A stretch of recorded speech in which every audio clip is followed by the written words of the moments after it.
I want to bring in Sudha David-Wilp, a senior transatlantic fellow with the German Marshall Fund of the United States. A very warm welcome to the show. Thanks so much for taking the time. We just heard in that report Biden promising more aid and support for Ukraine's police. Is that likely to satisfy Ukraine's demands?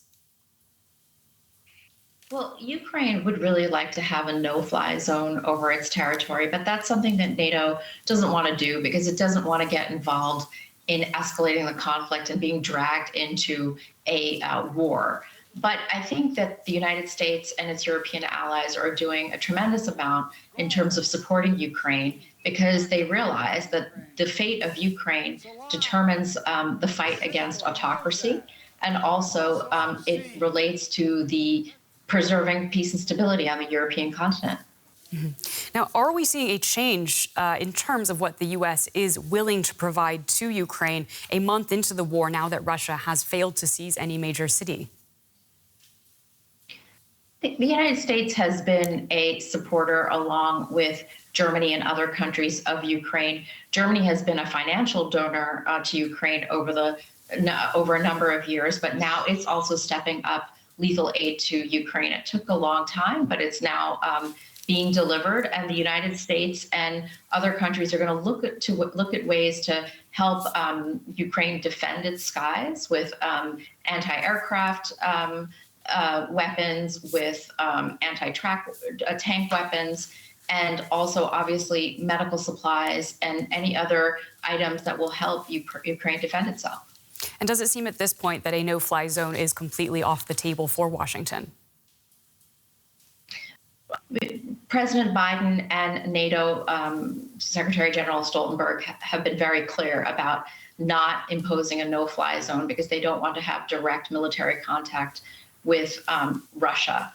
But, you know, I think that Biden's visit to Europe last week really spoke volumes. It shows that the administration is taking alliances very seriously, with meetings with NATO, G7, and the EU, and also solid support for Ukraine. It was quite symbolic that President Biden met with the foreign minister and defense minister of Ukraine over the weekend. And at the end of the day, this visit shows that the U.S. is back, as President Biden said, and that the U.S. is reinforcing its role in the world. Now, in Warsaw, Biden this weekend called Putin a butcher who cannot remain in power. The White House, of course, walking that back quickly. But do those words alone mark an escalation of sorts in the U.S. approach toward Russia? President Biden tends to think out loud, but I think Russia will use it for its own disinformation purposes. I don't think he implied that the United States wants it to get into the business of regime change at this moment in time. But I think he spoke the truth in saying that how can the U.S. and its allies fathom having normal relations with Russia when President Putin is at the helm of that country? And can you tell us a little bit more about what a disinformation campaign using that statement could potentially look like? Well, as I mentioned before, I mean, the United States has clearly said that it doesn't want to get involved militarily with with Russia in a military conflict.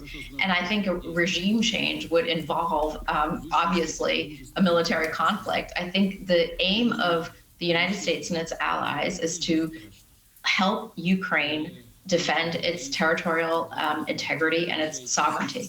Mm-hmm. And what does this mean in bigger terms for transatlantic relations generally? I mean, can we see this purely as a reinvigoration of NATO?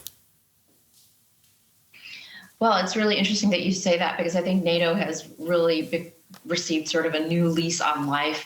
It has always been an important military alliance, but it's now more than ever acting as an expression of democratic values in terms of defending the rule of law and freedom.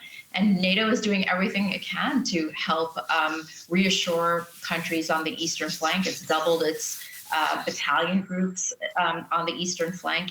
And it's not holding back members in terms of helping Ukraine by sending lethal aid to the country. Okay, Sudha David-Wilp from the German Marshall Fund. I want to thank you so much for joining us on the show.